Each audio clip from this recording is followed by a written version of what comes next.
که چا 2 رکعاته سنت کول او د دې په ځای 4 رکعاتو نیت تړلو. یعنې ماسپښین 2 رکعاته چې کوم آخري سنت مؤکده دي یو مسلمان دغه مونځ ادا کولو او د دې په ځای په نیت کې 4 رکعاته مونځ وویل یا 4 رکعاتو نیت یې وکړلو.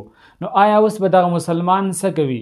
ګران کتونکو چې کله یو مسلمان 2 رکعاته سنت ادا کوي او د دې په ځای باندې چې د 4 رکعاتو نیت وکړي نو د 2 رکعاته هم کولی شي. مطلب دا چې اگر چې د نیت د 4 رکعاتو وکړلو خو د 2 رکعاته سنت هم ادا کولی شي. په دې کې څه قبح نشته، دغه مونځ کېږي، دغه سنت ادا کېږي. خو که چېرته دغه 4 رکعاتو نیت وکړو اگر چې د 2 رکعاته کوي خو نیت د 4 رکعاتو وکړو نو دی اوس 4 رکعاته وکړي. په دغه 4 رکعاته کولو سره به دغه مونځګزار 2 رکعاته سنت وګرځېږي، ځکه چې د خو 2 رکعاته سنت کول او دغه کم باقي 2 رکعاته چې دا به د لپاره نفل وګرځېږي. نو یعنې که چېرته چا 2 رکعاته سنت کول او د نیت د 4 رکعاتو وکړو نو دغه مونځ کېږي.